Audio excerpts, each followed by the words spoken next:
Hi, things happen beyond my control, so tonight we got the best Christmas pageant ever, full spoiler review instead of The Heretic. We're getting The Heretic tomorrow morning.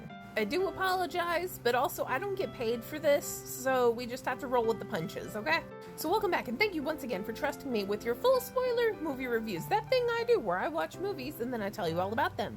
As always, I am unpaid and unsponsored. And spoilers, all the spoilers. If you don't want spoilers, you can go ahead and scroll. I won't be offended. Spoilers. Okay, here we go.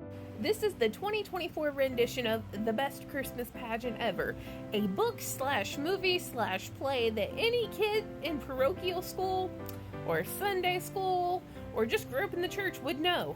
So in the town of Emmanuel, their local church does a Christmas pageant every year, which is the nativity scene, and it's all done by children. Well, this year's the 75th anniversary. It's a super big deal. Everybody's invited. They're advertising for it.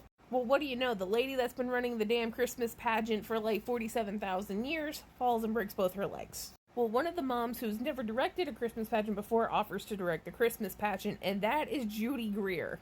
And that person is Judy Greer, which I find hilarious because she has like such a broad spectrum over the last couple of years, because she went from Cheryl/Charlene in Archer to getting killed in the last Halloween franchise to now directing a Christian Christmas play. That is some range. Anyway, now everything is supposed to go by the book, literally. Like, the lady made a whole bunch of notes. Until the family of 6 neglected children that are also extremely poor decided they wanted to play all the main roles in the Christmas pageant and bullied all the other children into staying quiet so that they could have the roles. They're called the Herdmans, and nobody likes them because they fight and they steal and they light things on fire and they bully the other children. Now, initially, they were just coming for snacks, but then they got really into the whole Bethlehem Jesus story, and they really wanted to be involved, and they did a whole lot of research, but the other moms in the church were all like, we don't want them here.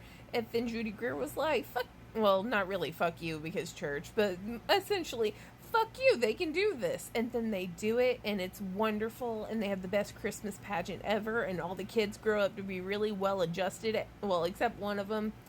But they made it sound at the end like they died like really young, like children.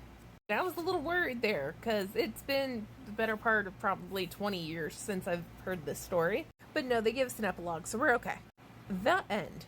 Now, did I like it? It was okay. Like, these kids tried their hardest. It was an alright rendition. I like the original movie better. I want to say it was like made in the 90s or something like that. But for like a family movie, a little family Christmas watch, it was okay.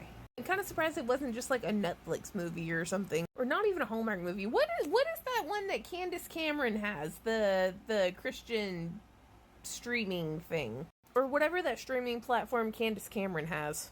But it's not without questions, comments, and concerns, but mostly concerns, like a lot of concerns. I mean, looking on it now, this was essentially a bunch of adult women hating on the children from Shameless. But like season 1 Shameless, not when Ian started Gay Jesus Church. Like, these kids were on the list to get a Christmas ham from the church, the exact church. So they knew they were poor. And when these kids walked in and said that they were only there for snacks and there was a whole ass can food drive, they seemed like it was a problem that the kids were coming for the snacks. Why didn't we send them home with some of the food? We already knew what their situation was. Feed the babies. Feed the babies. And I think it's nice we got an epilogue to know that they in fact didn't die as children, kind of like what they were insinuating there for a moment. But also, I would have liked to have known that they went to a better home. Because what I'm concerned about here is these 6 children showed up to the church on Christmas, or the night of Christmas, to do a play, and their parents weren't there. So these children spent Christmas essentially alone.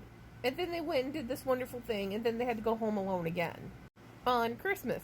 And basically having to bully and rob other school children for food.